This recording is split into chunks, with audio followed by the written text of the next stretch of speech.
again. I would like to welcome the Mayor, all members, and our guests to the Old Town Hall, Stratford, for the ordinary meeting of the Council. I would like to welcome the members of the public and press who are physically attending or watching on YouTube. This meeting is the first of our theme meeting for this municipal year on race, disproportionality, and the cost of living crisis. The cost of living crisis is significantly impacting households in Newham, which is amongst the UK's most ethnically diverse. The crisis is compounding pre-existing economic, social, and racial inequalities, becoming more pronounced and widening the economic gap. The disproportionate impact of the cost of living crisis on Black and ethnic communities, as well as women, young people, those with disabilities, and all marginalised groups, means that high levels of food insecurity, material deprivation, and fuel poverty will become the norm. The Council has to ensure that in these tough times, equity does not fall off the priority list. That's why we need to redouble our efforts to address the cumulative impact of structural inequalities that exist. I would like to welcome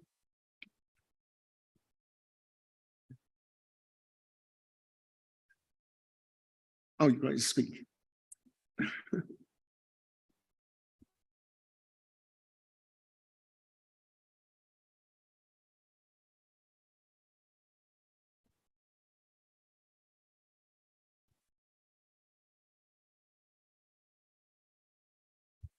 I would like to welcome the members of the public and press who are physically attending or watching on YouTube. The meeting is being filmed for broadcast on YouTube. The cameras are mainly focused on councillors and others making contributions. With regards to the meeting etiquette, in previous council meetings, unfortunately, we have had interruptions from the public gallery in attendance. I would like to take this opportunity to remind the public that to enable the council to conduct its business, if there are any interruptions at today's meeting, I will ask the individual or individuals to stop and give a warning. If this continues, I will ask security to remove the person or group from the council chamber and will adjourn the meeting. Members of council, please can I ask that you indicate when you wish to speak by raising your physical hand.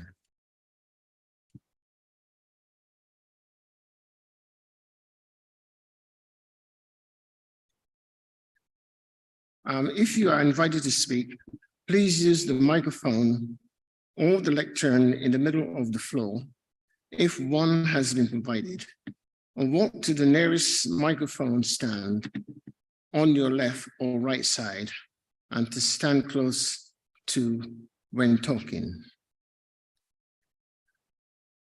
I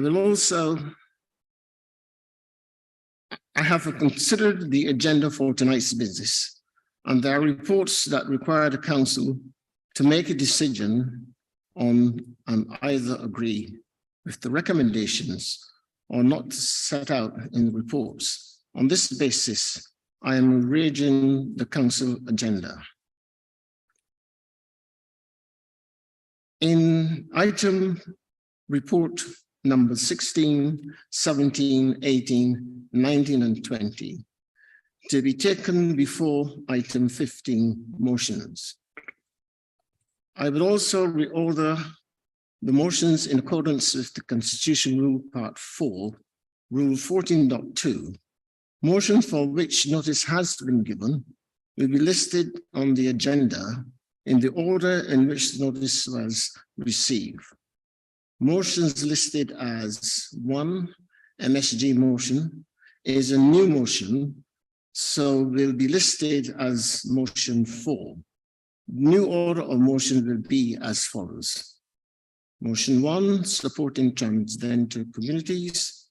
Motion 2, improving the employment opportunities of Black, Asian, ethnic individuals and communities in Newham. Motion 3, declaration of the Year of Faith. And motion 4, MSG sphere planning application. Can I at this time pause and observe a minute silence for the young lady who has died tragically? Can I ask you now to stand and observe that 1 minute silence, please?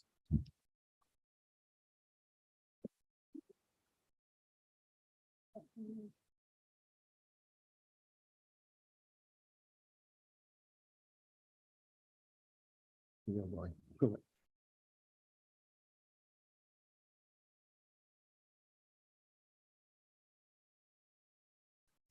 Yeah.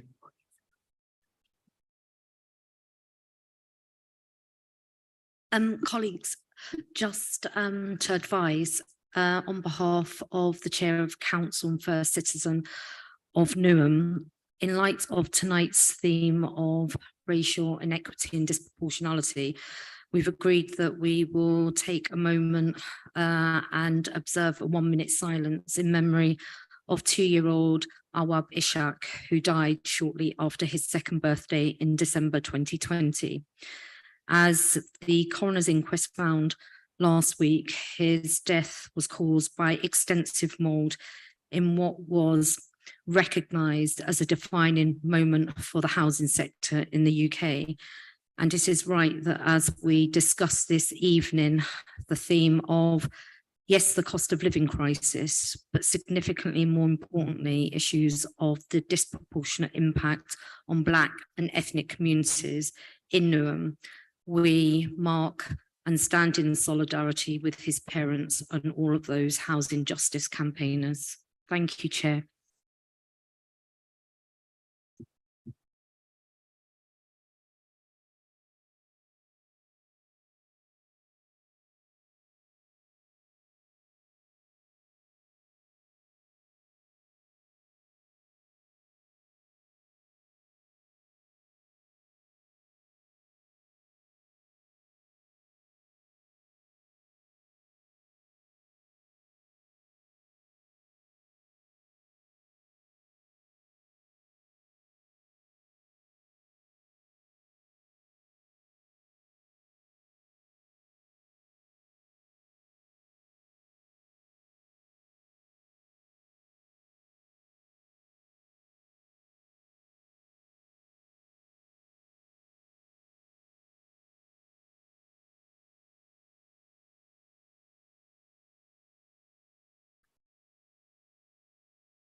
Can I also ask, please do not move the microphones when speaking and do not approach the dais.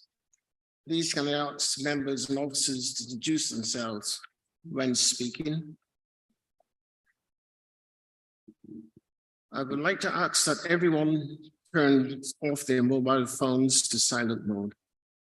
We are not expecting a fire drill this evening, so if the alarm sounds, please remain calm and follow the instructions in the town hall staff.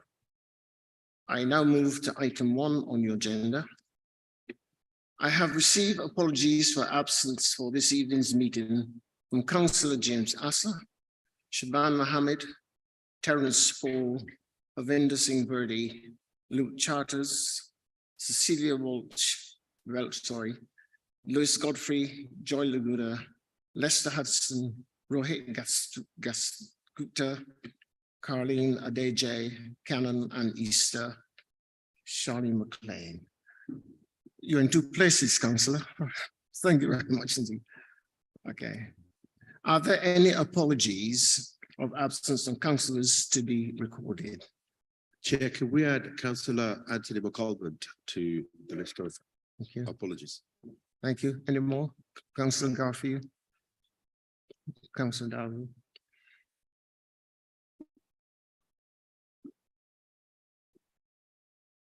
Yes, Councillor Pathway.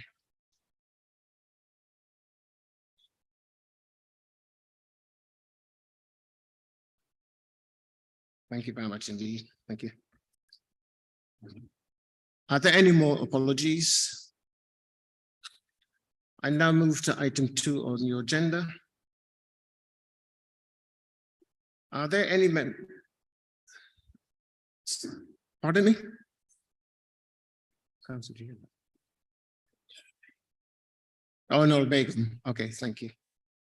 Chair, I don't recall Councillor Lewis Godfrey. I think he said his apologies in. If you can put that on your record as well. Yeah. Are there any others? Thank you very much indeed.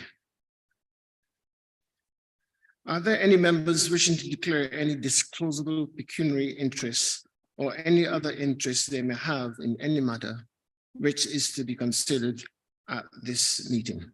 Are there any? Okay, I now move to item 3 on your agenda. I move as a correct record the minutes of the last meeting held on the 17th of October 2022, outlined on pages 11 to 30 on the published agenda. Do I have a seconder, please? Councillor Pathway. Chair, can I move a correction before it's moved? Agreed. Say again? Can I move a correction to the minutes, or am I too early? Yes, do please do. The minutes say identifies as Councillor Carlini Parkway and Councillor Daniel Parkway as absent, but that's not correct. They have actually been present at the last meeting. So Thank if you. you can correct that on the minutes. Corrected. Councillor Masters.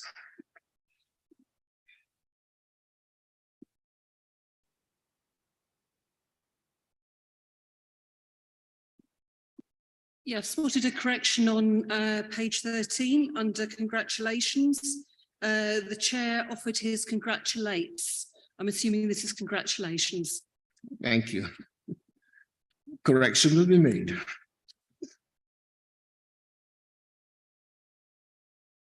I am now moving to item 4, new partners update. We do not have any partners update for this meeting. Hence, I now move to item 5 on your agenda. I would like to inform Council that I consider the following public engagements in my role as First Citizen. On the 11th of November, I attended a service of remembrance at City Hall. On the 12th of November, I attended the Lord's Mayor's show at Mansion House. On the 13th of November, Remembrance Day at Central Park, East Ham. Islamophobia Awareness Month.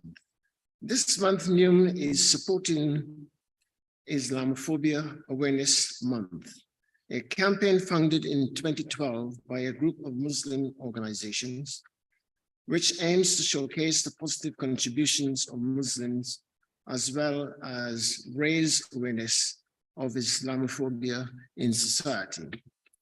Please take a look at the Newham website and join us, if you can, on one of a series of events promoting this campaign, including a photography exhibition shaped by young people in Newham, workshops by local artists. Last month, I mentioned that a fellow councillor representing Manor Park Ward had been shortlisted for the Local Government Information Unit's Young Councillor of the Year Award. I am delighted to say that Mariam Dawood was beat off the competition and was deservedly awarded Young Councillor of the Year in England and Wales. My congratulations.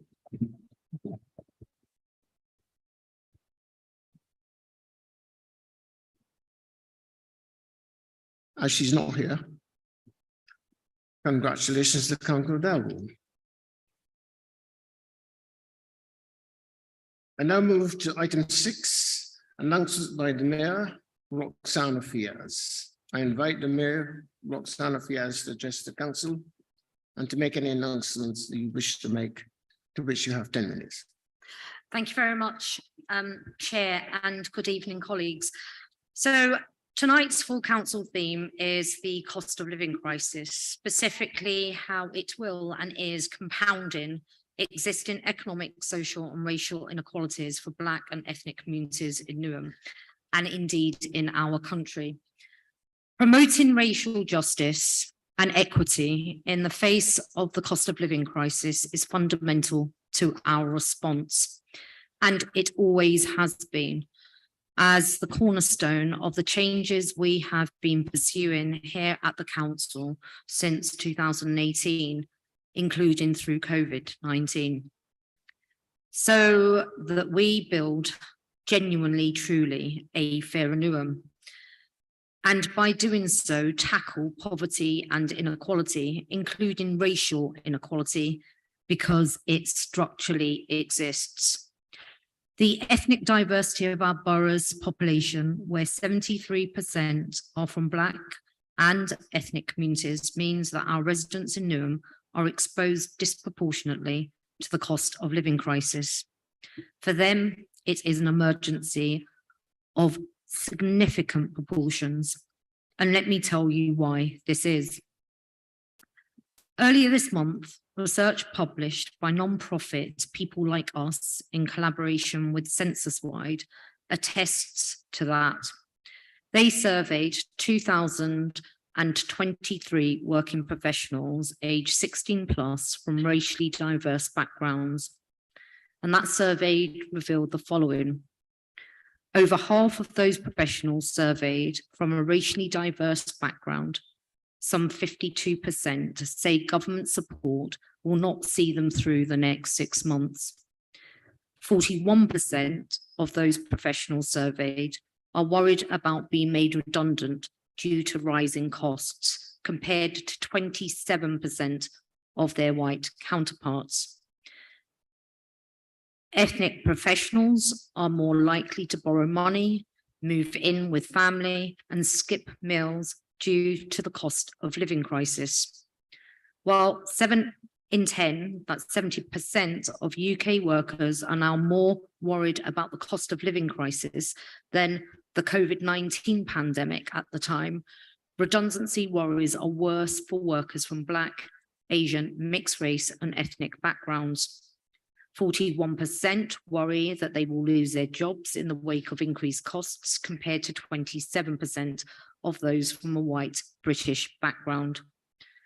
This has caused over half of workers from a racially diverse background to feel despair about rising costs, standing at 76%.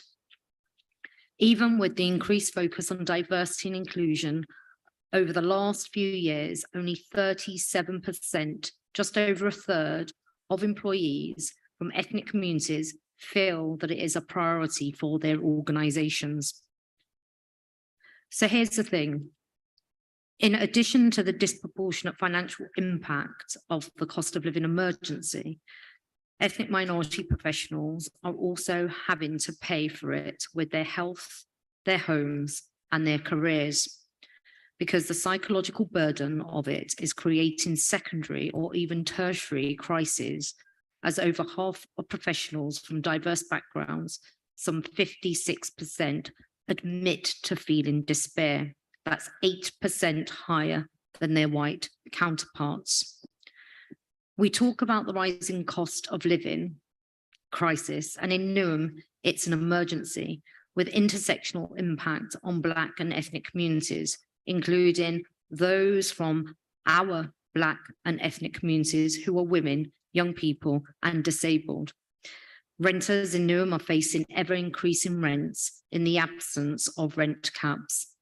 As a council, we are grappling with ever-decreasing supply of private rented accommodation to help our residents facing the prospects of homelessness. We have the scourge of in-work poverty, wage stagnation, a country in recession with its borrowing position reaching £500 billion in a few years' time. At least another 500,000 people will lose their jobs, according to the Office for Budget Responsibility, who published their report last week. And households facing the biggest fall in living standards, they will face this in the coming years. And this is the biggest fall in living standards since records began. The Joseph Rowntree Foundation estimates that poverty costs the state £69 billion every year. That's roughly representative of £1 in every £5 spent on public services, making up for the damage that poverty does to people's lives. We also talk about the cost of living crisis in universal terms, because no one is immune from the consequences. But what is clear is that Black and ethnic communities are less equal in the cost of living crisis impact. For instance, the Runnymede Trust has published research that shows past economic crises have increased racial inequalities at those households and pushed them below the poverty line, and that changes to the tax and social security system over the past 12 years has been highly regressive and also racialized in their impact. As we head into a new crisis of living standards, targeted and tailored support will be needed to ensure Black and ethnic communities don't fall further behind. A failure to learn lessons from the past will result in a growing racial gap in this country. Broadly, in real terms, white families now receive £454 less a year on average in cash benefits than they did a decade ago.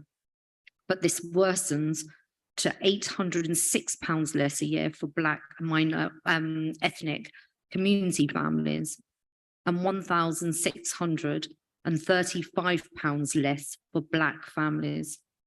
Black and minority ethnic women have been in the forefront of the worst affected individuals and currently receive £1,040 less in cash benefits than they did a decade ago.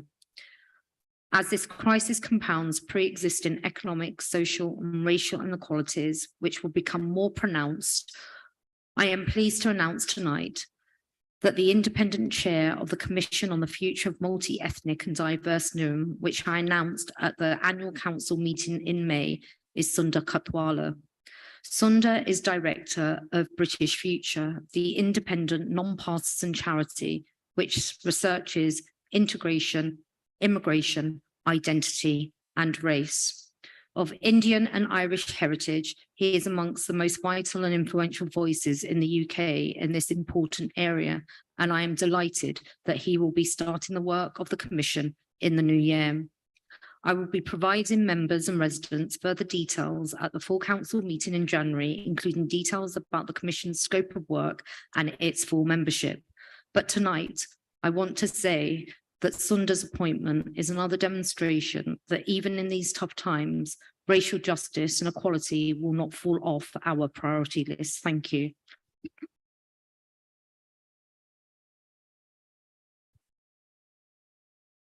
Thank you very much, Mayor.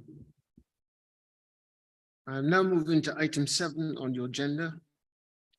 I invite Colin Ansell to address the council to make any announcements. Chief Executive, do you have any announcements? I have no announcements tonight, Chair. Thank you very much indeed. Moving to item 8 on your agenda. Any member of Cabinet, Deputy Cabinet Member or Commissioner who wishes to update council will be allowed to speak for up to 3 minutes. There shall be no debate or questions allowed.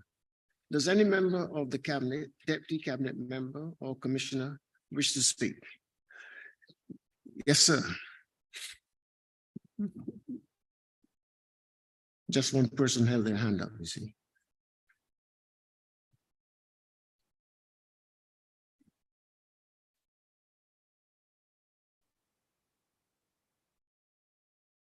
Thank you, Chair. I echo your opening remarks with regard to the worst cost of living crisis that we are facing, and indeed the mayor's serious remarks about the disproportionate impact that the current situation is having on our diverse population. Chair, the government has failed to recognize our needs. You know, all we've seen in this government is 12 years of austerity cuts. They ruined the economy. We're the 6th largest economy in the world, but look where we are today. We have seen worse economic crisis in Europe. As you said already, the energy costs are high, interests are rising, inflation is in double figures. And all we've seen from this government during this year is changing 3 prime ministers and 4 chancellors of the exchequer, but no priority has been given to the local residents. Whilst I congratulate Rishi Sunak for making the history for being the first prime minister from black and minority ethnic and the youngest prime minister, but I think the honorable thing for him would be to call an election and let a competent government run the economy for this country. You know that you read the statement of the Chancellor, which was initially expected on 17th of October, then it was 30th of October, now it arrived on 17th of November. Whilst there is some recognition of the efforts made by the LGA and London Council in terms of the needs of local government, I don't believe it goes far enough. Doesn't go far enough in terms of dealing with the disproportionate impact the mayor was talking earlier. It doesn't go far enough in terms of supporting our people. All they've done is provided some initial comfort in terms of social care and education, but we don't know exactly what it means for Newham. We'll wait to see once the details of the financial settlements come about on 21st of December. We are promised for another early December statement, but that is yet to be seen whether that comes on time or not. But what I can say, Chair, is that this is a very difficult position for our residents. As you and Mayor have already highlighted, our people are suffering disproportionately. We had this through the COVID, and now the cost of living crisis. What we need is a proper evaluation, a recognition by the government. And I'm pleased to say, and I'm sure you have seen, that our mayor has written to the Prime Minister asking for those adjustments to be made to ensure that people of Newham do not suffer any more than anyone else in the country. But there are serious issues and we have difficult decisions to make, and we will do that for the benefit of residents. Thank you, Chair. I hope I haven't exceeded my time. Thank you. Thank you very much, Councillor Ali. Are there any other member of Cabinet Commissioner wish to make a contribution? Thank you very much indeed for that. Oh, Councillor Wilson, there you go.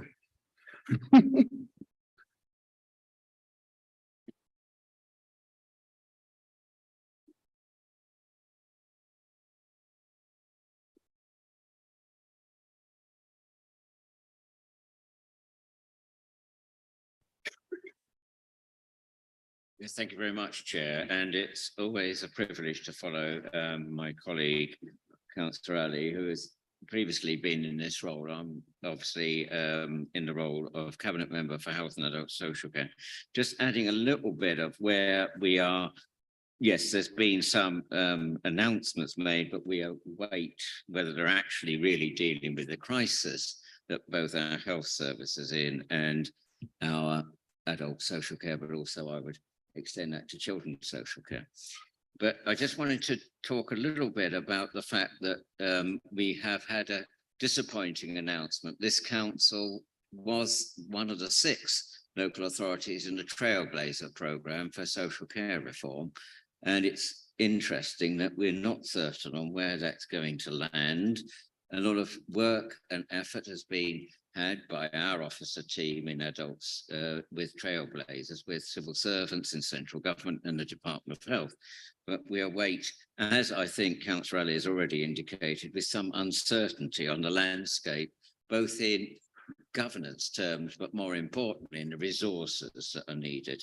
I know that I speak on behalf of all members of this council that we are in a I think the phrase I keep hearing is that we're now in an ICS ICP landscape. That's 3 letters, that's 6 letters, the integrated care system and an integrated care partnership. Both the mayor as the chair of the Health and Wellbeing Board, the interim chief executive as the chair of place, and that just means another word for the borough level, are with us in a journey of 7 boroughs coming together. And we are committed, both Mumtaz Khan, my deputy within this area, and myself, to ensure that we get the fair distribution of resources. We have a very clear commitment in a majority party programme to dealing with health inequalities, some of which are long-standing, and they echo the theme of this very council meeting. They disproportionately affect the most diverse communities, both in terms of type 1, type 2 and type 3, gestational diabetes, cardiovascular, through to the Aging Well strategy, where we're trying to maintain people not going into hospital, not actually increasing the burden on our health service. In fact, I've come from a meeting with the health service, which does echo well Newham, which will be mentioned in another answer I'm giving. We are obviously Aging Well as an inclusive guide to help workers speak about aging and older people. That is happening at the end of this week, that inclusive guide. I was proud to launch that on the very hard work of Councillor Ali and officers. And it's interesting when I go to national conferences, others talk of elders strategy and we talk about aging well. I think the focus is on the right lens to look through. Winter wellness, we are disappointed at the so-called coffee money, which is not what the cabinet are spending on drinks in terms of their breaks, but when Therese Coffey was briefly Minister for State, that announcement of 500 million for bed blocking doesn't seem to have really featured much. And it was like worse than sticking elastoplast over a problem, which was far more severe. So the winter wellness, and we're having an ongoing, you can tell it's not a word I use very often, shall we just say continuous promotional communications around flu, polio and COVID vaccinations. We are launching this week the very important Safeguarding Adults Week, mostly directed towards the workers in the front line who are dealing with some very serious issues. We have a Safeguarding Adults Board that happens to meet this week, where I sit with the relevant director in with that department. But at the end of this week, we are launching in full a domestic abuse strategy with the mayor, who's taken obviously the executive lead, together with myself, Carl Lindy Parkway from Community Safety, and Councillor Sarah Ruiz, with my colleague, Councillor Mumtaz Khan, we take the whole area of domestic abuse very seriously. And that is going to be launched at one of our key facilities of real cross-borough and inter-agency working on the 25th of November at Chargeable Lane. And I cannot finish this brief report as an update by talking about, obviously, the International Day for Violence Against Women and Girls, which Councillor Khan is leading on with others, the activity of 16 days of action on domestic abuse, which starts from the 25th of November and goes through to the 10th of December. I think it's important in the context of the very key theme enunciated at the start by the Chair of Council and further developed by Mayor Fiaz and my cabinet colleague, that this is a very important agenda, and I do thank you for listening to those contributions from adults and health. Thank you.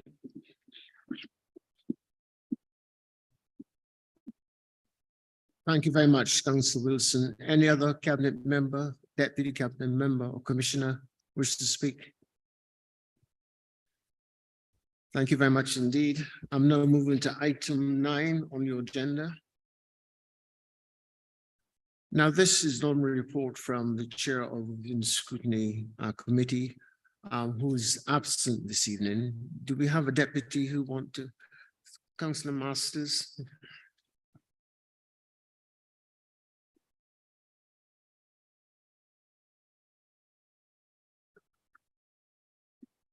Thank you, Chair. Unfortunately, Councillor McElmont can't be with us this evening, but you'll be pleased to hear that he's sent his report ahead, so I'll share it with you.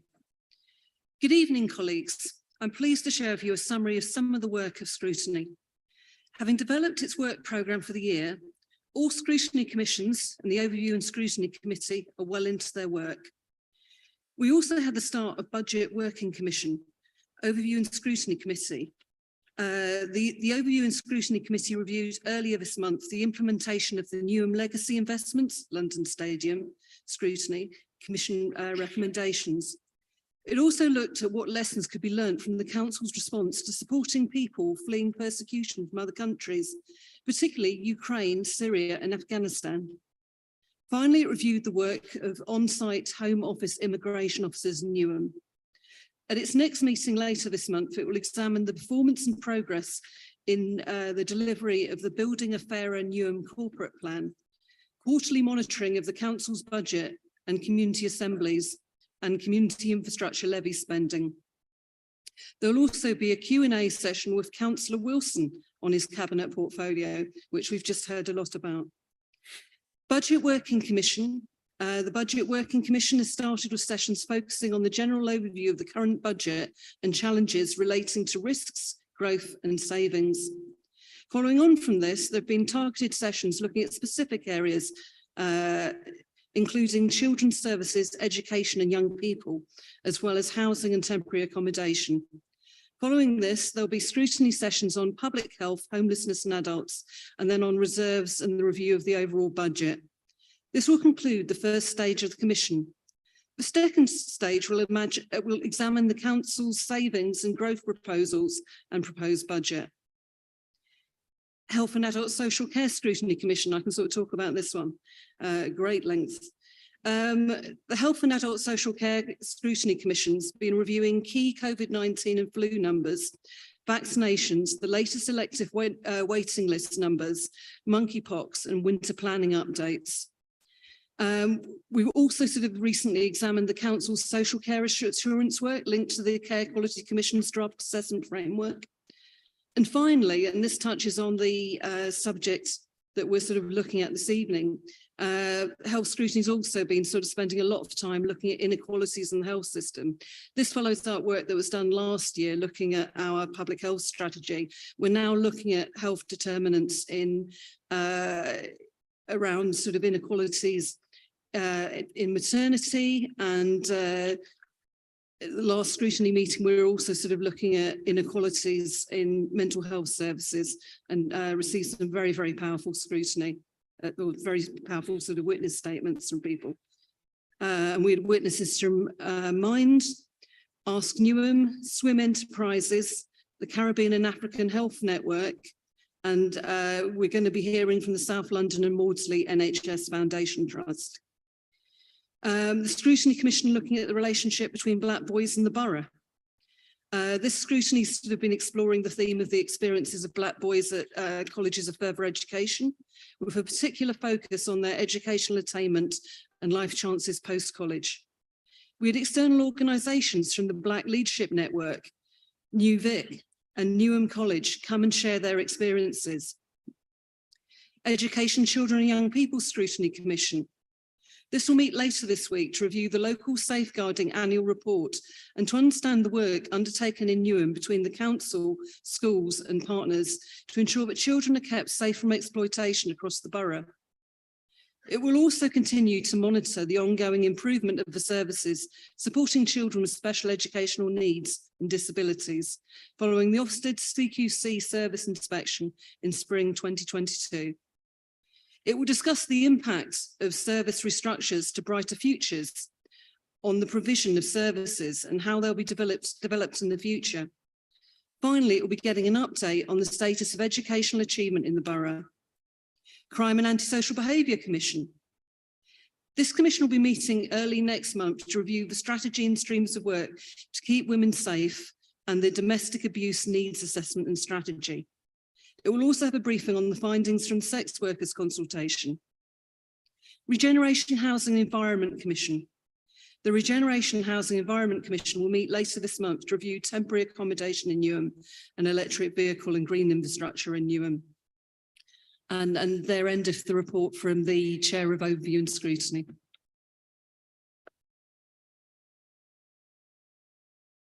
Are there any questions or? Well, we don't normally have questions, but That's if absolutely you're fine. volunteering, that's fine. Thank you, Chair. Shall I return to my seat? Give me 1 minute, please. Give me 1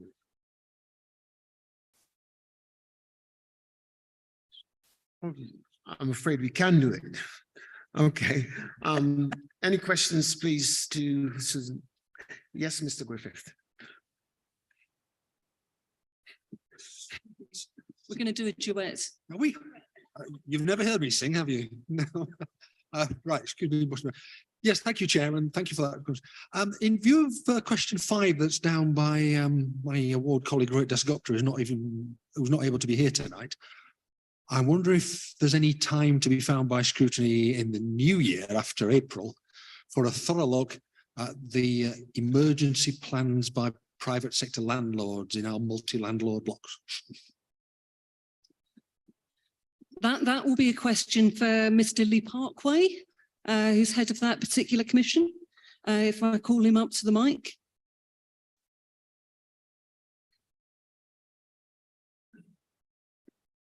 I will happily consider it and get back to you. Any other questions to Councillor Masters? Thank you very much, Councillor Masters. Thank you, Chair. Thank you.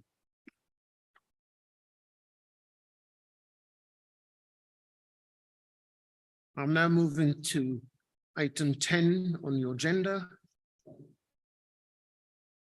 I can confirm that the chamber that there has been no request made to the Chief Executive for staging a deputation under Rule 28 of Part 4.1 of the Constitution. So I will move on to the next item on the agenda, which is item 11. Are there any petitions by members?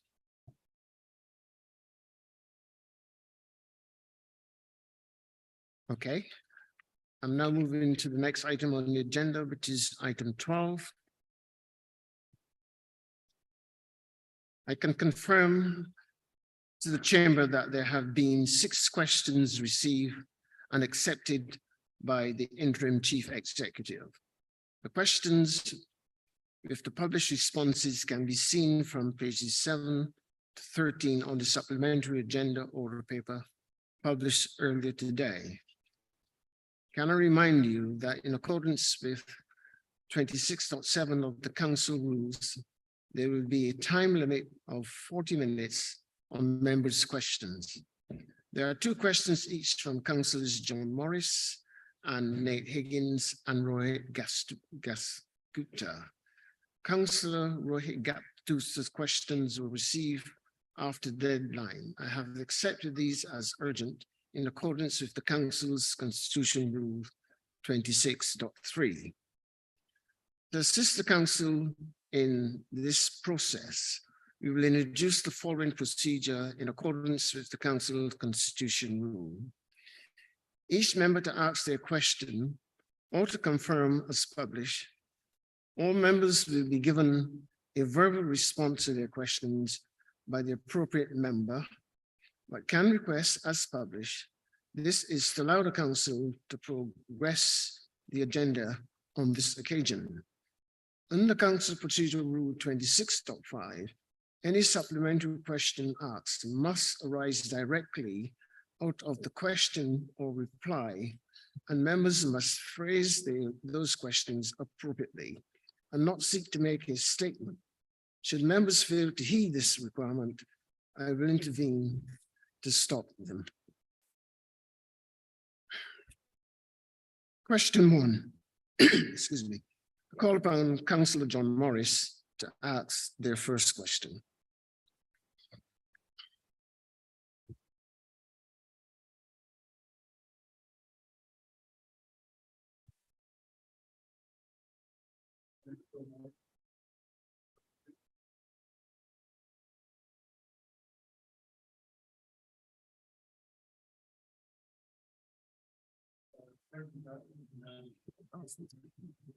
Thank you, Chair.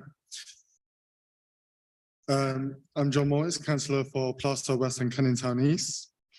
My question is, social prescribing is when health professionals refer people to a range of local non-clinical services. It recognises that people's health and well-being are determined mostly by a range of social, economic, and environmental factors, and social prescribing seeks to address people's needs holistically. Schemes delivering social prescribing can involve a range of activities that are typically provided by voluntary or community sector organisations. Examples include volunteering, arts activities, group learning, gardening, befriending, cookery, health eating advice, and a range of sports activities. In its 2022 election manifesto, Newham Labour Party stated it will launch Newham's first social prescribing pilot as part of plans to embed a preventative health approach across the borough. This will accelerate health promotion and prevention and improve physical and mental health outcomes for all Newham residents and all our residents. Can the council provide more details about Newham's first social prescribing pilot and its wider preventative health approach? Thank you, Chair. I now call on Councillor Wilson to respond.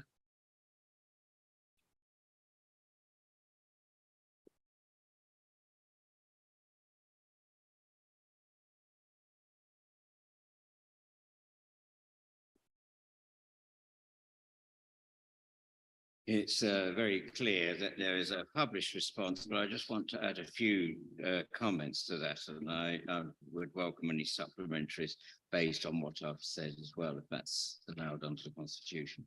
The important part of the whole social prescribing agenda, and I welcome this opportunity, and thank you, Councillor Morris, for drawing it to the attention of this full council, because I think it's become a bit of a jargon phrase that people don't always understand. It's a wide range, as this very introductory paragraph talks about. It is important that we do acknowledge that there are local non-clinical services that are part of people's health, particularly learned, I think, a very good lesson this council has learned, both for its holistic public health approach to the COVID pandemic, a reinvigoration of voluntary community-based sector partners who are invaluable on this work. Also within this room, people who volunteer to do walking groups. I have said for ages that we do not just have a social prescribing mechanism that costs money. The cost of pharmaceutical and clinical drug-related costs are one of the most important inflationary parts on the NHS budget. So I'll leave it there, but I welcome the opportunity to just mention that we do have really good partnership working with both our volunteers, our voluntary community-based sector, and others in this important work. It is at a pilot stage, and I welcome any supplementary from the member. Do you have supplementary?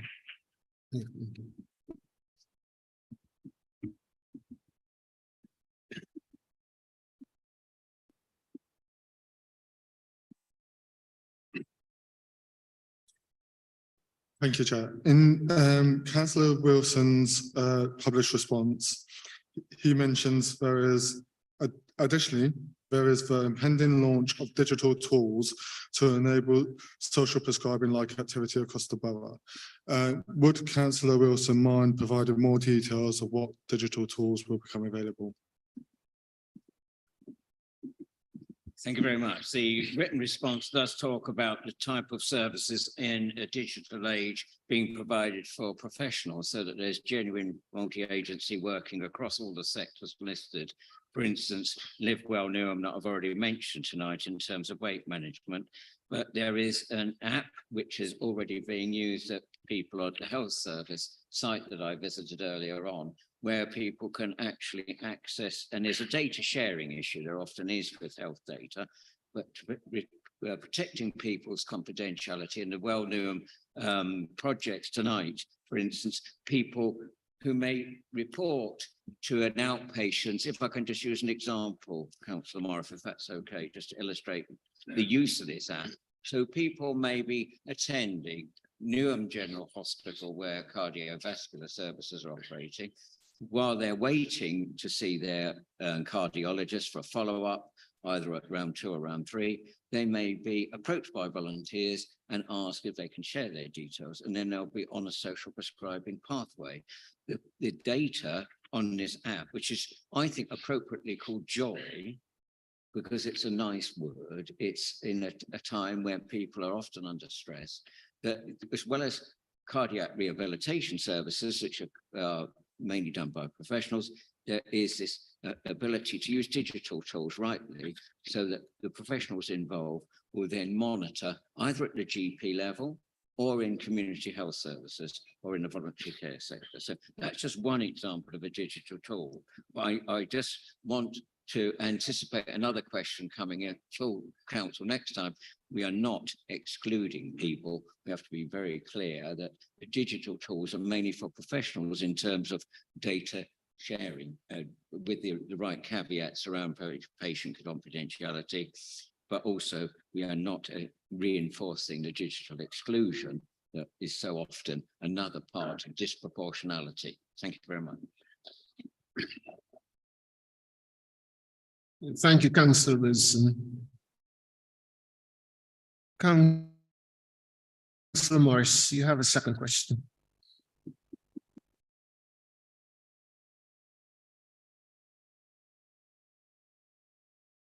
Thank you, Chair.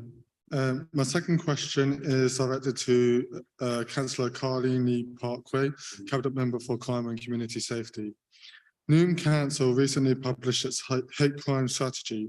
Can the council tell me how that strategy relates to Newham's Roma and Romanian communities? Councillor Parkway.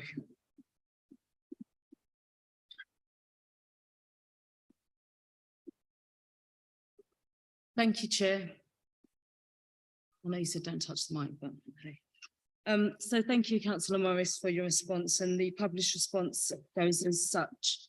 The Newham Hate Crime Strategy 2022 to 25 was launched on the 12th of October 2022 and sets out our priorities for the council and its community safety partners across the next 3 years to tackle hate crime and provide better support for victims of hate crime. An action plan sits under the strategy, which outlines actions across partners to deliver the aims of the strategy. Engaging with communities across the borough is an action within the plan with a focus on building resilience to hate incidents and improving understanding and confidence in reporting pathways. Engagement with the Roma and Romanian communities will form part of a delivery for this action. The Community Safety Partnership has already identified the Roma communities as a key community to focus action on in relation to tackling disproportionality. A Gypsy, Roma and Travelling working group has been set up under the Achieving Equality and Justice subgroup of the Community Safety Partnership, with a focus on addressing disproportionality of this community within the criminal justice system and school exclusions in the borough. Tackling hate crime is a theme within this subgroup and will be fed through to the discussions and actions of the working group. The Community Safety Service has recently recruited a project officer to coordinate the delivery of the hate crime action plan, working closely with partners and holding them to account on agreed actions and outcomes. Work will commence to embed the recently commissioned Stop Hate UK hate crime reporting service within the borough through engagement with the borough's communities and community leaders. It is hoped that all community groups within the borough will utilise the reporting service to access support and advice should they be affected by hate crime or hate incidents. Thank you. Thank you very much, Councillor Pathway. Councillor Morris, do you have a supplementary? Pardon me?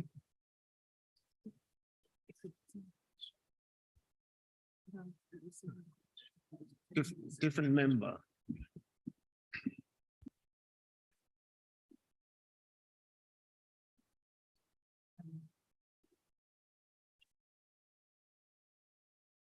Yeah. Councillor Morris, please continue. Thank you, Chair. So my supplementary question, Chair, is Councillor Colleen Parkway mentioned that work will commence to embed the recently commissioned Stop Hate UK Hate Crime Reporting Service across Newham's communities. Can you explain how you will do this? Thank you.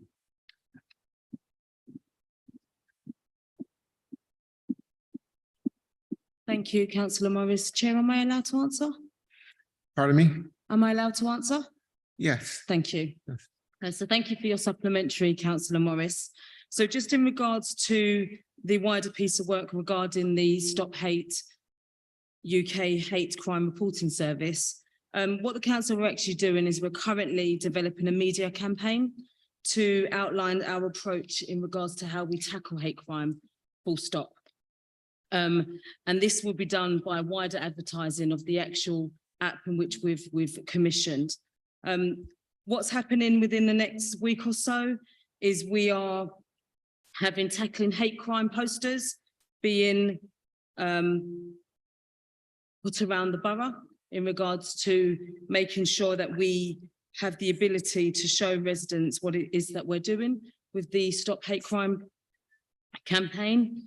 And also the other things we're going to be doing in the coming weeks and months is we have 6 sessions, training sessions that will be taking place across the borough. 4 of those sessions will be specifically targeted at community groups and services and agencies within the borough.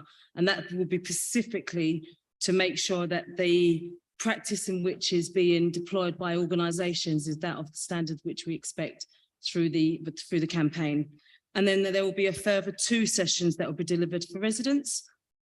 And this will specifically be aimed at young people, especially, to help them reassure them and empower our residents to report issues of hate crime at all times. And then we will obviously continue to do this work through the various pieces of work that we have going on within the borough, that around women's safety, that around also violence against women and girls. So I hope that answers your question. Thank you very much, Councillor.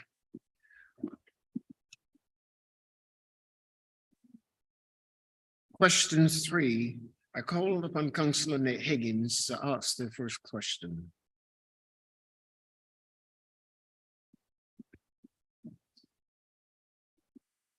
Thank you, Chair. The MSG sphere will impact the health and well-being of residents who will have to live with this for years to come. And we know that the negative impacts will hit the most vulnerable hardest and disproportionately. People who cannot afford to move elsewhere or who are already failed by the health service because of their race or their gender will be hit hardest and disproportionately. It really isn't a surprise that this development is being dumped in one of the poorest and most diverse boroughs in the country. And we know, especially in this raging cost of living crisis expected to last for many years to come, this development will not serve Newham residents. Will the Mayor agree to write to Sadiq Khan asking that he direct refusal under Article 6 of the Town and Country Planning Mayor of London Order 2008 and the Right Honourable Michael Gove MP, Secretary of State for Levelling Up Housing and Communities, asking that he use his powers to call in the application as requested by motions to full council and a recent letter to her from myself and Councillor Keeling as local councillors. Thank you. Can Mayor like to respond, please? Thank you very much, Chair. And in the interests of transparency and in light of the fact that this public meeting of full council is being recorded, there will be a record, I hope in perpetuity, certainly on YouTube whilst it exists, or for however long it will exist, just to really set out the response in full as written. And it's important that I say this verbally because I want to ensure that no member of the public or no member in this room is under any illusion that there isn't a strength of support and appetite on part of my councillor colleagues that represent the majority group that run and lead the council. And it is with deep regret that I am having to read out my response to this question posed by Councillor Nate Higgins, but I need to state it as written out in its entirety.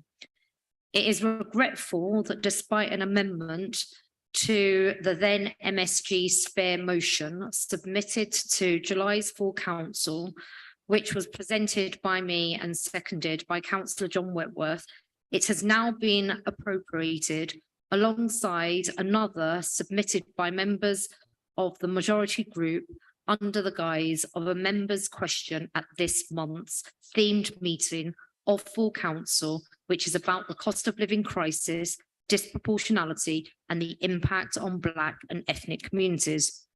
As per the July 2022 amendment that I submitted for July's full council, albeit not approved because minority group withdrew their motion, I was intending to amend.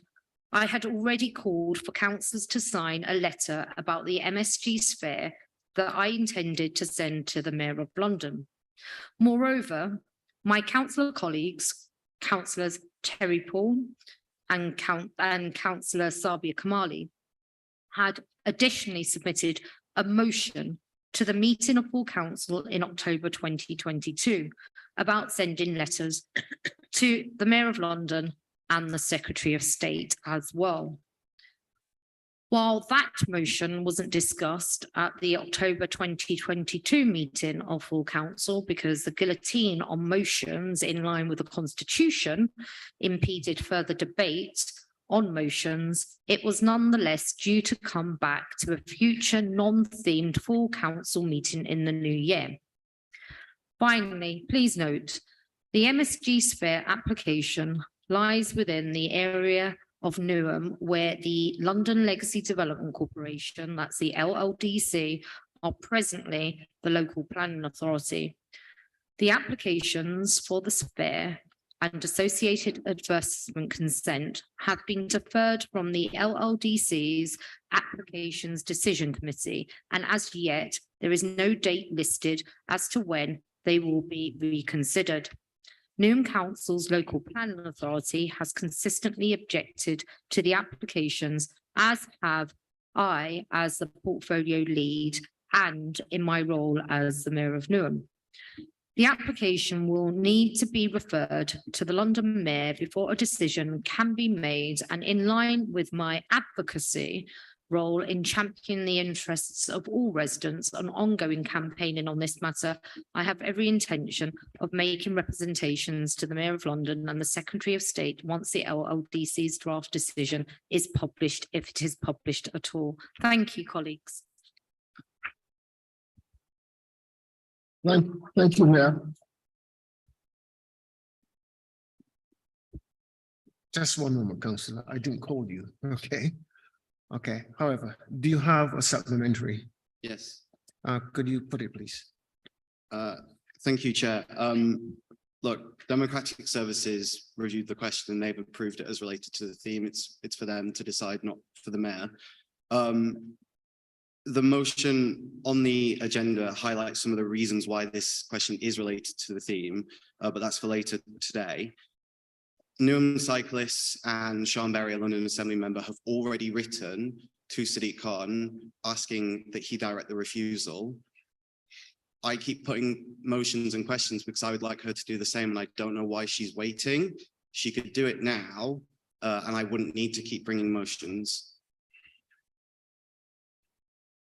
Would you like to respond, please? Thank you very much, Chair. Firstly, please do note that whilst a determination has been made by Chair of Full Council in consultation with the Chief Executive and the Monitoring Officer as to the appropriateness of a member's question and indeed motions, and that is his entitlement and their entitlement, it doesn't defer from the fact that I have a different perspective, and I think it's regretful and unfortunate Secondly, I work in a consensus way with my colleagues of Majority Labour Group that run this full council, and I am not a dictator. Consequently, I am looking forward to a full debate in January if, in line with agreements that I have reached and my colleagues have reached as part of that consensus building and collective decision making, we will be having a full debate, because that's the right and proper way to practice democracy in this country.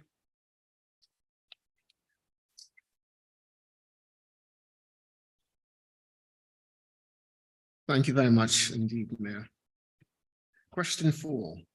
I call upon Councillor Higgins to ask the second question. Councillor, hello?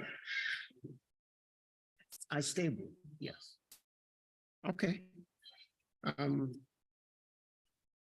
Question to Councillor Lee Pathway.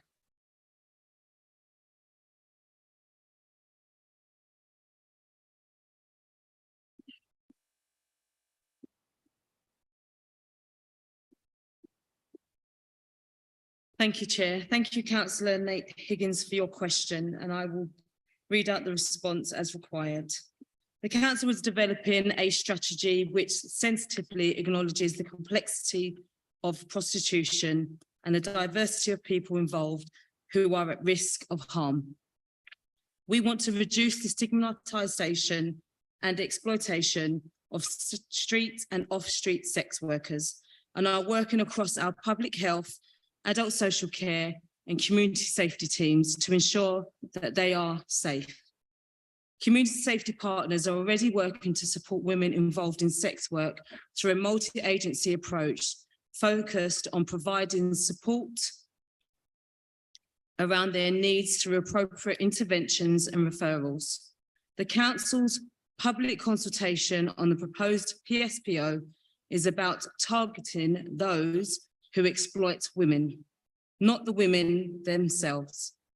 While the public consultation is now closed, we are continuing our engagement with experts and academics, including groups who represent sex workers and vulnerable women. This is in line with the Building a Fairer Newham corporate plan and the Labour's manifesto commitments you refer to. Additionally, the domestic abuse strategy, which is to be launched on the 25th of this month, 2022, sets out the Council's approach to supporting victims and survivors of abuse across the scopes of the violence and women and girls agenda. There is already in place a dedicated sex work support worker who provides outreach support to women, as well as working across other partners, including Change, Grow, Live and housing officers, to ensure the appropriate referrals are made to support women on street and off street sex workers. Thank you, Chair. Thank you, Councillor Pathway. Councillor Higgins, do you have a supplementary question? Is it?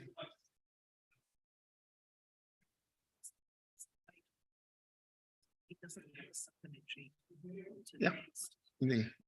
Thank you very much indeed.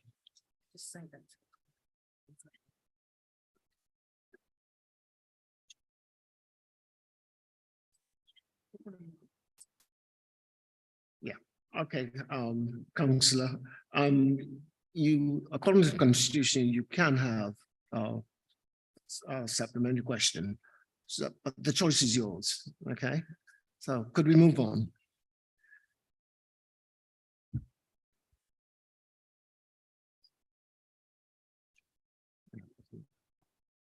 Question 5. Councillor Rohit Dasgupta has sent his apologies. The question is urgent, so on this occasion, I will allow his ward colleague to ask the question. Can I call upon Councillor Griffith? Thank you, Chair. Hallsville Quarter, which No, I better just read it rather than add to it. Hallsville Court has faced a number of difficult weeks due to flood in the basement from alleged concrete in the development next door, as mentioned in the BBC article. Council staff worked very hard in providing support to our residents, despite this being a private development. Can the council confirm what is being done to make sure relevant parties are actioned for what happened and how to make sure that this does not happen going forward? Thank you. Councillor Murphy-As, would you like to respond, please? Thank you very much, Chair. Again, in the interests of transparency and for the benefit of residents that may well be watching this being live streamed, but also given that this recording will forever be in existence, I am going to read out my response.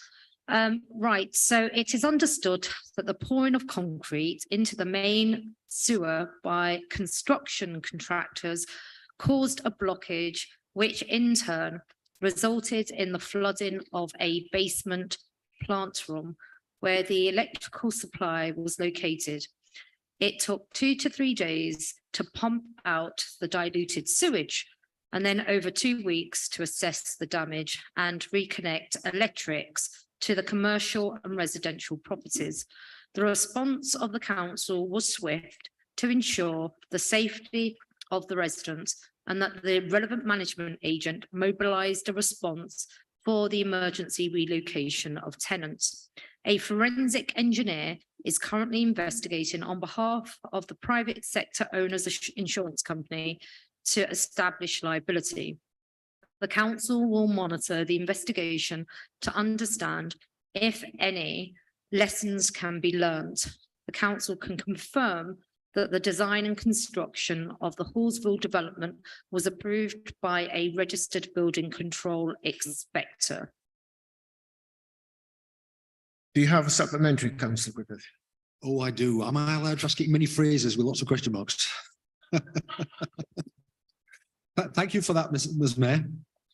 Councillor Descott and I first became aware of this on the morning of Tuesday, the 25th.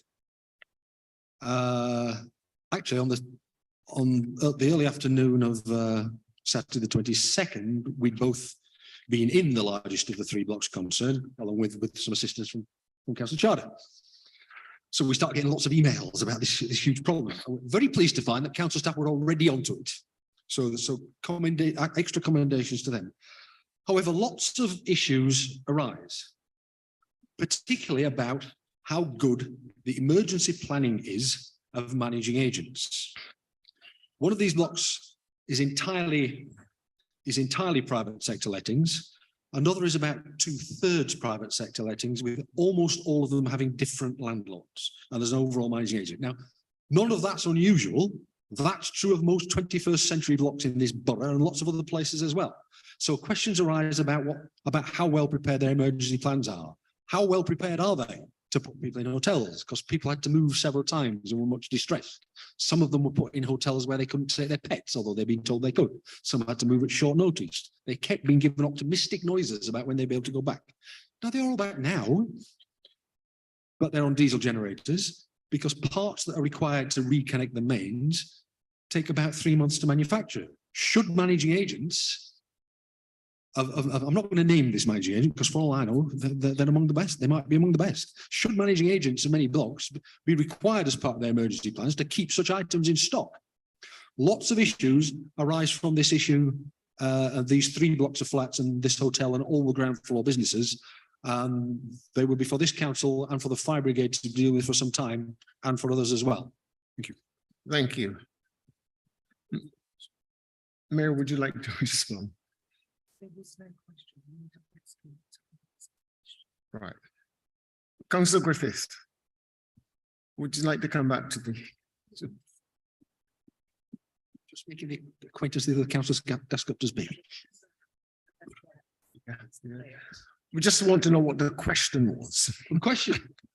Questions about emergency plans by landlords. Do we get to ask? Do we get to approve them or check them? Does the fire brigade? Are they required to keep specialist manufactured items in stock if they need similar ones for several blocks? And can we ask them those kind of questions going forward? Thank you. Mayor. Thank you very much, Councillor Alan Griffiths. And I very much appreciate the broad-ranging questions within a question. And in broad terms, I would say this: the London Fire Brigade has statutory responsibilities and duties with regards to the safety of any premises, and regardless of ownership and management of any development, that should still be robustly maintained. In addition, in terms of the council's oversight of any development stroke building in this borough, it similarly is obliged rightly to ensure the issues of health and safety, particularly with regards to fire safety, are adhered to, and we've got a range of regulatory instruments that we can deploy, including through planning enforcement. More broadly, however, I think these are very important and pertinent questions.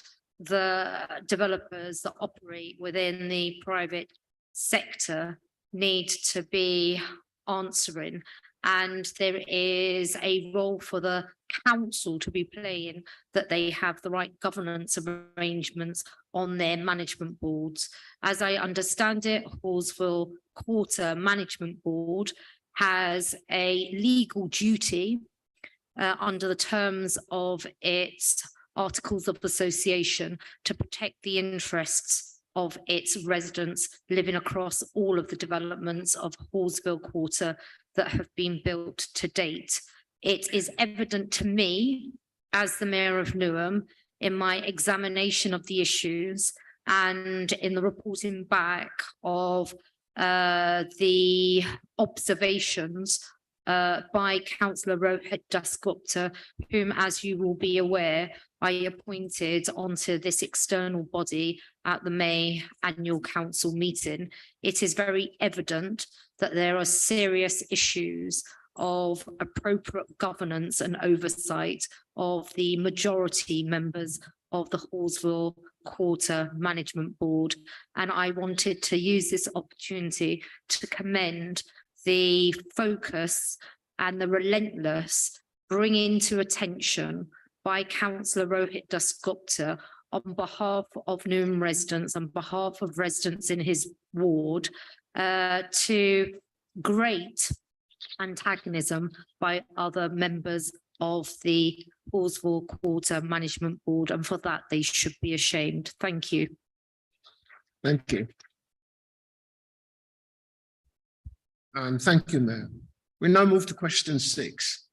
As with question 5, Councillor Rohit Dasgupta has sent his apologies. The question is urgent, so on this occasion, I will allow his ward colleagues to ask the question again. Right, thank you, Chair.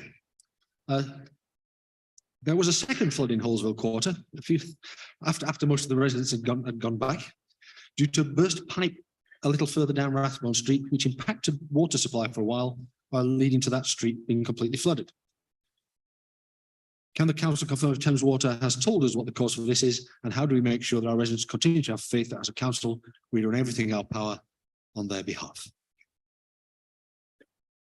Councillor James Asser has sent his apologies, so in his absence, does another cabinet member wish to respond to the question or to confirm as published? Mayor, thank you. Thank you very much, Councillor Alan Griffiths, on behalf of Councillor Rohit Dasgupta. Again, in the interests of transparency and in light of the fact that members of the public may well be watching this live broadcast on the council's YouTube page, but nonetheless, even if they're not, the recording will be forever documented in perpetuity. So the published response is as follows. Thames Water Utilities Limited are currently working on a new water connection to a development in Hallsville Quarter, opposite 92 Rathbone Street, E16. They have informed the council that whilst excavating to carry out this connection, they damaged the water main prior to installing the connection in normal circumstances and in advance of shutting the main. Thames Water would notify residents and stakeholders of their intent to do so. This resulted in an impromptu burst of the main and in unexpected flooding of the carriageway. Works carried out by the utilities are monitored and audited by the network management team of highways and sustainable transport. This is done through a permitting process for coordination purposes and to ensure that there is a minimum of disruption to residents and to road networks. Apologies, Alan, Councillor Alan Griffiths, my eyesight's a bit bad. Do you have a supplementary, Councillor Griffiths? Yes, thank you. Sorry to hear about your eyesight, Mr. Mayor. I don't expect you to go and inspect it yourself. But in view of the fact that in this case, the water company, which is presumably run by engineers, managed to damage their own kit, I'm wondering how often our engineers actually visit the sites in what I assume that to both our engineers and theirs is a fairly routine operation to dig a hole in the road, to check where the main is and to be ready to connect something else to it. Does this kind of thing happen very often? Would you like a response or are you happy with this? Don't expect the mayor to respond off the top of her head, but I'd like a response in due course. Do you want to speak again? Please do. Thank you very much, Councillor Alan Griffiths. I will certainly provide you a detailed written response following consultations with my cabinet member and Deputy Mayor, Councillor James Asser. But I do want to say this. Thames Water is notorious in terms of its leaky pipes and notorious in relation to its bungled up maintenance programme that has led to a significant increase in water being lost. And in this day and age, after a week of COP27 not achieving the great strides it was meant to achieve, it is right that we draw attention about the corporate irresponsibility of Thames Water. Thank you very much, Councillor Alan Griffiths. And thank you, Mayor. I am now moving to item 13, questions by the public. There are no questions from members of the public for this meeting. I'm now moving to item 14 on your agenda, speeches from members. There have been no requests for speeches from members. And I will now move to the next item of your agenda, which is item 16. And let me find the page.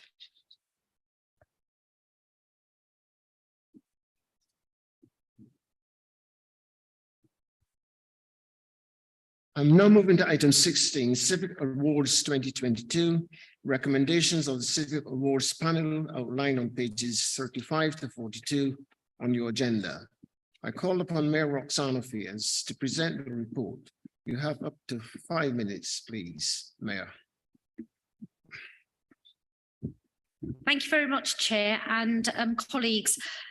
This is a significant moment for the council because it's the first time we have actually marked the important contributions of residents who have provided so much through their passion, purpose and love of the borough. Prior to us establishing the Civic Awards system back in 2021, possibly 2020, the only way in which we could acknowledge any resident was through the Freedom of the Borough Award and also Free Persons Award, which are quite restrictive in their nature, just given the historical antecedents of how those awards, honorary awards, evolved and emerged. So we set about, following approval at full council, a new civic awards regime that would recognise the contributions of residents in our borough across a range of important themes. The categories of award as set out in the paper before you, and I will read them out for the benefit of members of the public and press that may well be watching online, are as follows: Community Wealth Builder Award, Create and Thrive Award, Good Neighbour Award, Green Champion Award, Health Equity 50 Steps Award, Stronger and United Together Award, and Youth Excellence Award.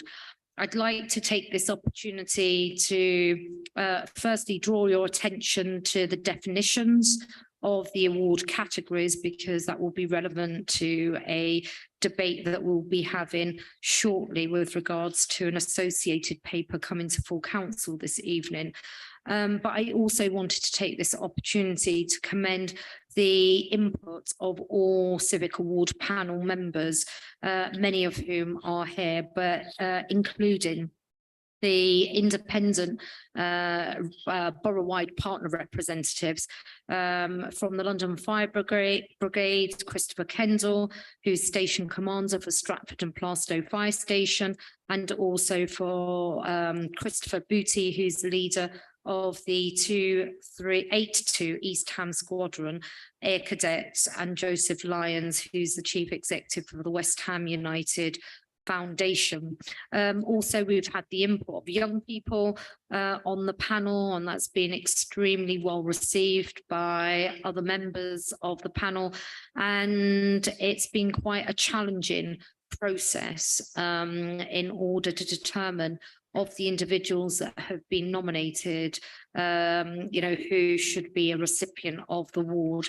The report sets out, in addition to the details of each of the categories, the recommendations of the Civic Award panel, and I trust that following today's debate, all of you will vote in favour of the nominations as presented, and we can subsequently celebrate the achievements. And then finally, for all of those people that were nominated for the Civic Awards 2022, all of them have contributed significantly, and I just wanted to put on record my thanks on behalf of the council, and I hope of all councillors here tonight and those not here, for your efforts and your endeavours in helping us make Newham a great place for our young people and residents. Thank you.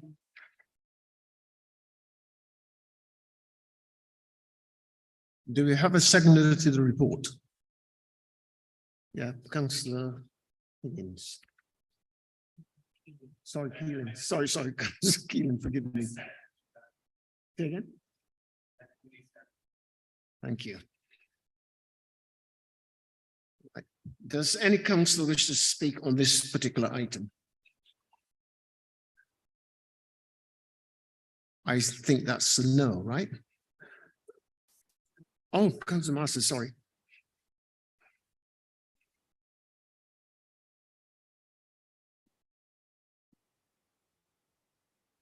I just wanted to sort of mention a few of the winners. I mean, they've all made a fantastic contribution, but there are a few here that will particularly sort of resonate. I mean, for myself, my colleagues, sort of Councillor Shah and Councillor Allen, I'm sure we'd like to give a special tribute to Bonnie Downs, one of our local charities, that's been commended in the Health Equity 50 Steps Award for being one of the many organisations that stepped up during the COVID crisis and offered their facilities and volunteers for free to provide vaccines. Next year, we're hoping will be a year of faith, and many of the organisations that have been involved were part of that.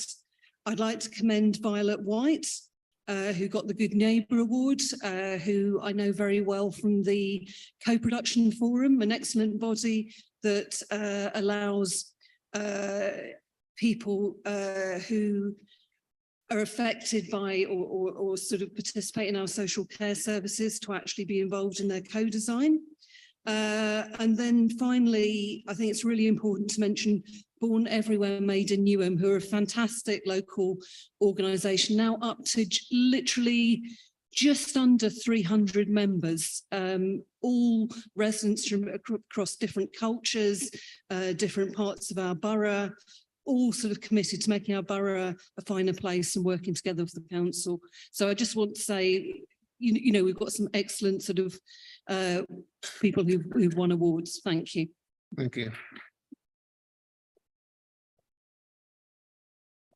Any other member? Jane.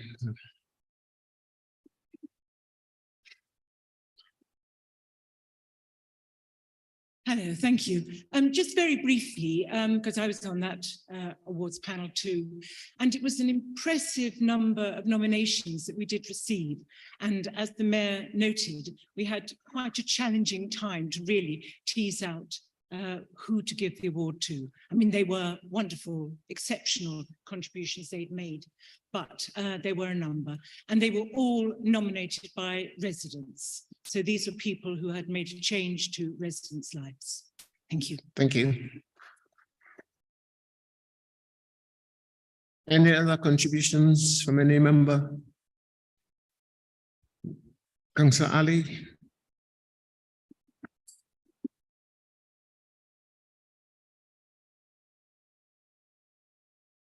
Thank you, Chair. I think this is an excellent initiative taken by the Mayor and indeed the administration. And I would like to put my thanks to the panel. And I think this is a great show of motivation. And particularly, we had the most difficult time during COVID. And to introduce such a recognition for so many unsung heroes is a great initiative that we ought to be promoting.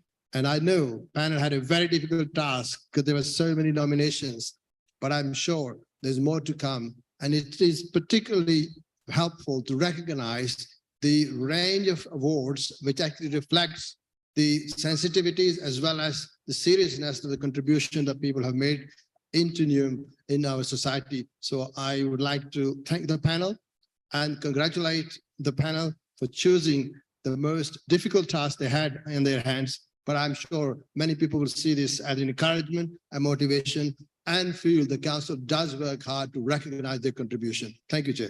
Thank you. Mayor Fiaz, you have the right to reply. You have 3 minutes. Thank you very much, Chair, and thank you, colleagues that have contributed to the debates. And I think it's right that I say their names as part of my concluding comments to this debate.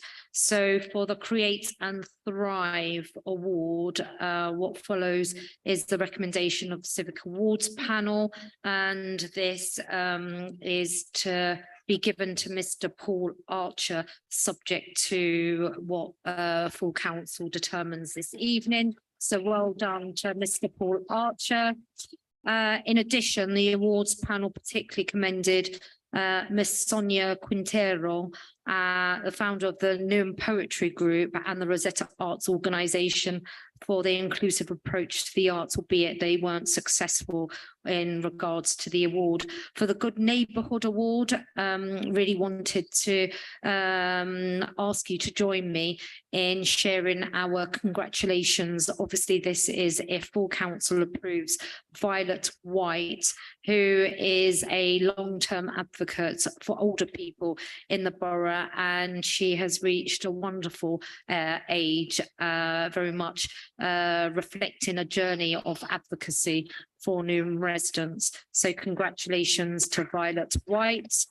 With regards to the Health Equity 50 Steps Award, commendation and thanks and congratulations to the Community Vaccine Clinic hosts who did so much vital work during the COVID-19 pandemic, and then Born Everywhere, Made in Newham are the recommended winners of the Stronger and United Together Award. And then finally, on the Youth Excellence Award, Harris Khan. So just a formal noting, and obviously this is subject to what full council determines this evening. Congratulations to all those individuals and organisations.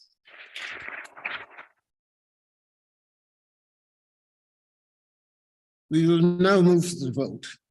The recommendation outlined from page 35 that the council endorse the Civic Awards panel's recommended winners of the Newham Civic Awards for 2022 as set out in section 4 of the present report, and the process for future awards of honorary titles of Older Person and Freedom of London Borough of Newham as outlined in the report.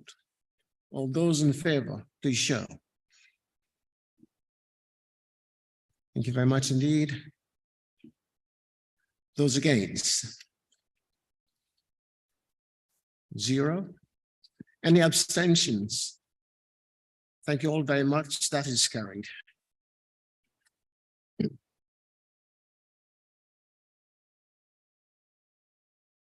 Now move to item 17 on your agenda pack, Civic Awards 2022, review of the Civic Awards scheme. I call upon Mayor Roxana Fiaz to present the report. You have up to 5 minutes, please. And thank you very much, Chair. So colleagues, this is an accompanying report connected to the Civic Awards scheme and very much drawing on the experience of operating this scheme over the past year and in the period during 2021 when it was confirmed at full council. The approach through the council in terms of the setup. There's been a number of areas of learning which are highlighted in the report, and in essence this report sets out a number of recommendations. Principally there are 3 and I would draw your attention to those as follows: that the Civic Awards panel responsible, are given the authority to make any changes to the existing Civic Awards scheme in light of the findings of the review of the scheme and its responsibility for overseeing the scheme in 2023. So in essence, one key area of learning was the need to ensure that the scheme categories were really clear and readily understood amongst the audiences that we wish to engage with, because we want to ensure that as part of drawing nominations from far and wide across the full spectrum of our communities here in Newham, the categories are understood. And then the second substantive recommendation is to amend the protocol concerning older persons and the Freedom of the Borough Award scheme as set out in Appendix 1 to read: candidates for older person would normally be expected to have served at least 2 terms of office as councillor, though this need not be consecutively, replacing the present stipulation that at least 4 terms of office must have been served. I'm sure all of you would join me in encouraging as much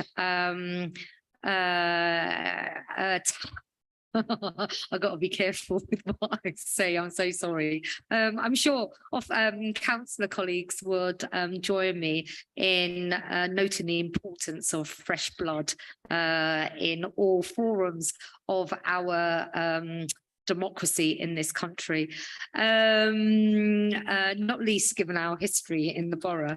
And then finally, the recommendation that full council agrees that the following text be deleted from the protocol concerning alderperson and freedom of the borough awards on the grounds of its impracticality. And this is as follows: the meeting to agree to create an alderperson or award the freedom of the borough should normally take place in order to allow the formal award ceremony to take place on the same date as the annual council meeting. However, this may not always be possible. One of the operational challenges that we found is in terms of the system and regime in place for alderperson and freedom of the borough awards. You've just got to go through this convention that has been established over hundreds of years, and there is a particular type of award that you need to present, and that can take quite a long while to actually order and produce. Anyway, I'll stop there, and I trust colleagues will welcome the report and endorse it fully. Thank you. Do we have a seconder? Oh, Councillor King. Thank you very much indeed. Does any member wish to speak? You're going to speak. Oh, please. Yeah, you have 3 minutes.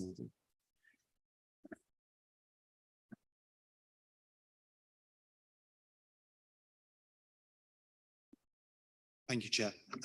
This awards panel was brilliant. There was so much wide variety of such brilliant talent in this borough, and especially those hidden people in communities that have been working really hard in COVID times.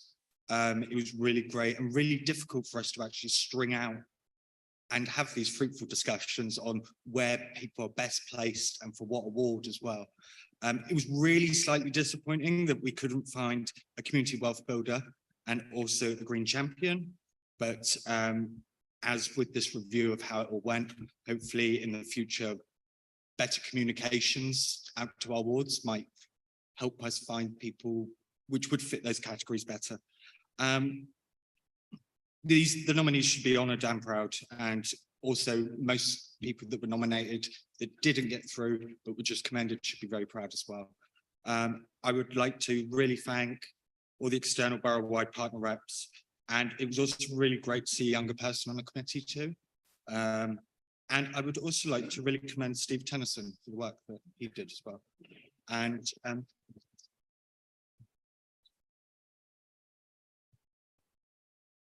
I look forward to meeting the award winners on the 7th. Thank you. Thank you. I will allow one more speaker if there's someone who desperate to speak. Oh, okay. Mary, you have the right to reply. Thank you, Chair. I'll just formally acknowledge all the contributions, and thank you very much to all members of the Civic Awards panel for your hard work. Thank you.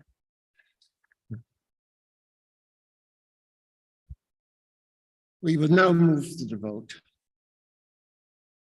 The recommendation outlined on page 44 is that Council, 1, delegate to the Civic Awards panel responsibility for making any changes to the existing Civic Awards scheme in the light of the findings of the review of the scheme and its responsibility for overseeing the scheme in 2023.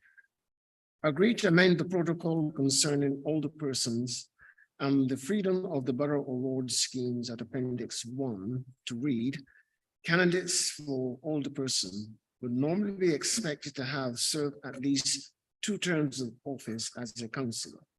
Though this need not be constructively, replacing the present stipulation that at least 4 terms of office must have been served.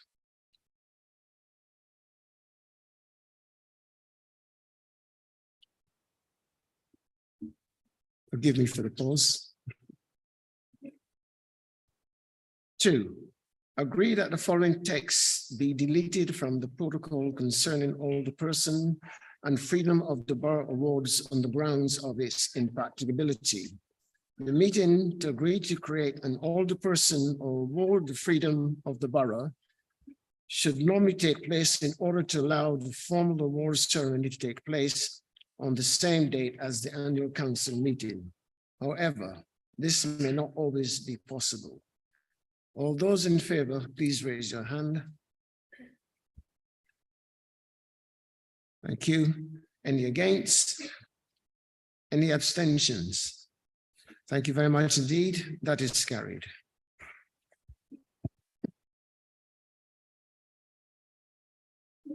Item 18, Treasury Management Report. I am now moving to item 18, and I call on Councillor Zulfa Ali to present the report. You have up to 5 minutes, please. Councillor Ali.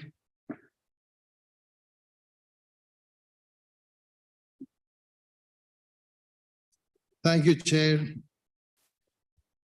This is a regular report that the council is required to approve in order to fulfill the legal responsibilities. And for the benefit of members, the treasury functions as defined by the Chartered Institute of Public Finance Accountants cover the functions such as borrowing, investment, cash flow, banking, and capital market transactions. It also defines the terms of having effective management controls to manage the risks associated with this and to pursue the optimum performance that we can achieve. Can I say, Chair, that this is in line with the Council's budget strategy and is an integral part of the administration's priorities, both in terms of manifesto commitment and the Council's objectives. We are required to submit these reports to the Council. The first one was in February 22. This is the midterm, and there will be further reports coming to you in due course. The report provides the treasury management position as at 31st of August this year. It gives details of the current position for these functions, highlight compliance and the council policies which are being complied with, as well as the code of practice which regulates the way we operate these treasury management functions. In this context, there are so many well-defined key indicators which assess the council's position in this regard to make sure that we comply. And I'm pleased to say, Chair, that there is full compliance with the council policies as well as the code of practice. And I can also add, Chair, that as you would expect, reports of this nature do go to the audit committee, and this report has already been to the audit committee on 12th of October this year for their review. And I would like to emphasize, Chair, that this demonstrates how seriously this council takes its treasury management function, and the control that we have implemented recently are paying the fruit for the excellent governance that this has created. We are in a difficult financial situation. The interest rates are rising. The economic market and conditions are pretty volatile, but I can assure you that we are keeping a very close eye and are monitoring the key indicators in that regard, and will take every action to make sure that we mitigate against any risks which may be forthcoming. But last but not least, Chair, I would like to thank the cabinet leads, our chief executive, our director of finance and resources, our senior management team, and indeed all staff for ensuring that we are complying with the council's policies as well as the code of practice, which has led us to the position that we are currently in. So I thank and I ask you to note this report, Chair. Thank you.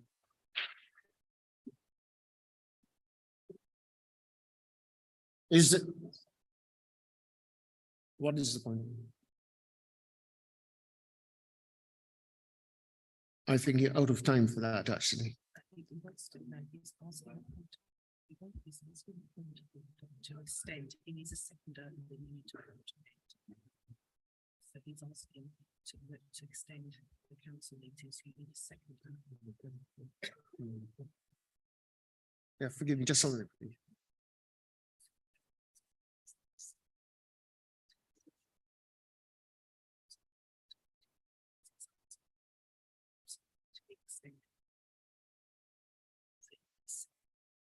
Okay, I think we've take that point of order. Do you have a seconder?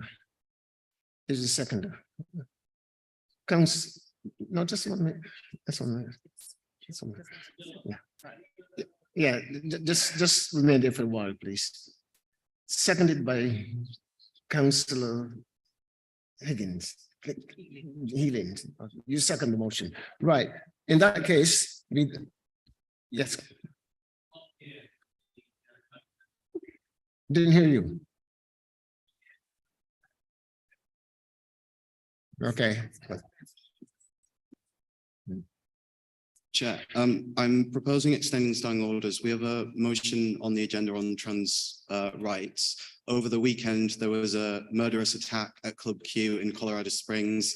We had Trans Day of Remembrance yesterday. If we're not willing to take 5 to 10 minutes of council time to hear this motion in the light of people being murdered over the weekend, I think that's particularly appalling. And I would really like to see standing orders extended so we can pass this motion.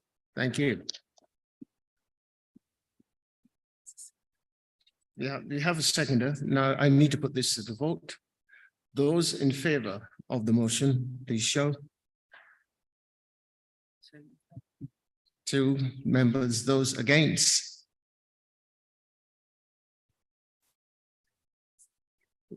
Thank you. The vote has been defeated, so there is no extension. Sorry, let's hear Councillor Ruiz. Extension. Oh, abstentions, of course, you're so right. Any abstentions? Okay. Thank you very much. Your hands up a second so I can you please keep your hands up so I can count, please, councillors? Thank you. Abstentions.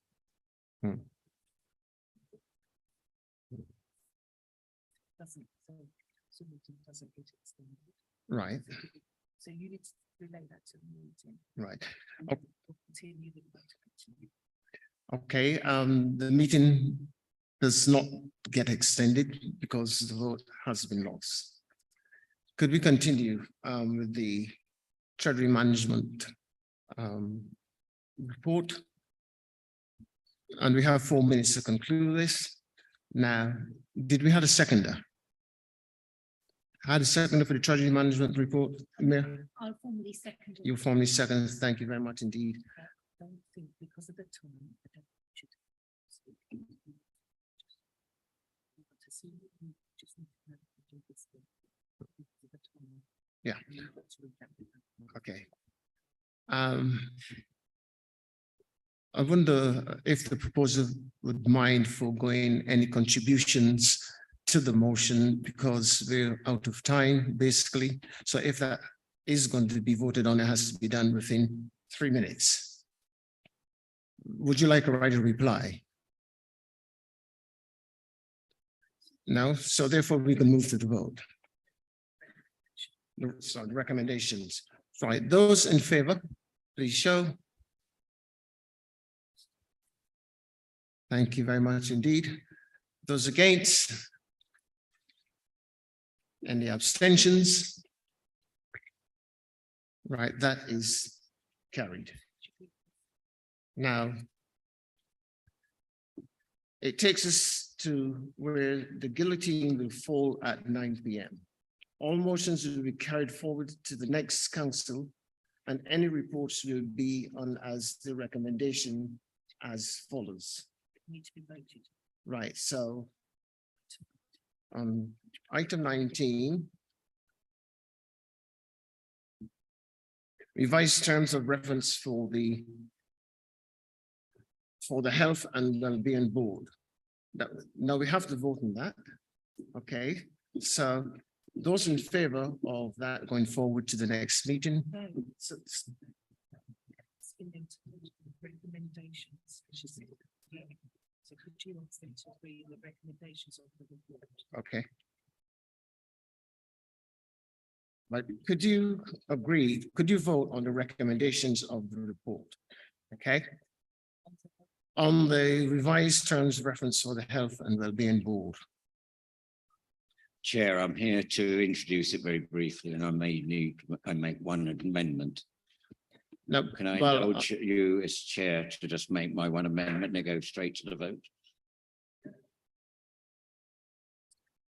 okay, So Carry on. item 19 is on revised terms of reference to the Health and Wellbeing Board. The only, I trust members have read it. The only alteration I need to make is that there was an error in drafting, and because of the delegation to the composition on page 83 with the additional entry for the cabinet member for education. So that's the cabinet member with portfolio for adults and health, cabinet member with portfolio for children, deputy cabinet member for a portfolio with adults and health, and inclusion now of the cabinet member for education. Thank you very much, Chair. thank you. Right. Can we move straight to the vote? I would like. We're going to move to the vote. You second. Thank you. The recommendation outlined on page 77, the council agreed to changes of the terms of reference of the Health and Wellbeing Board. Change are detailed in the appendix. Those who are in agreement, please show. Thank you very much indeed. Those against? Any abstentions? That is carried. Thank you, Chair.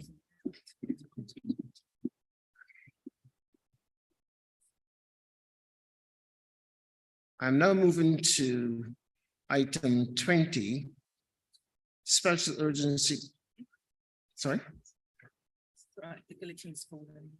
So can you just make an announcement that basically the reports will be taken as tabled?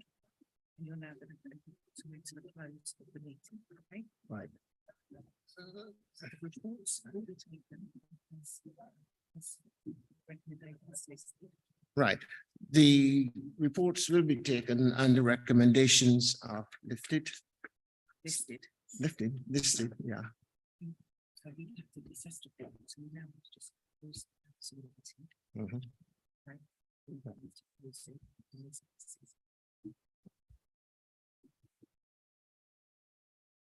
I now declare the meeting closed. Thank you to everyone for attending and watching. I would like to wish everyone happy Hanukkah, Merry Christmas, and a Happy New Year. And I hope you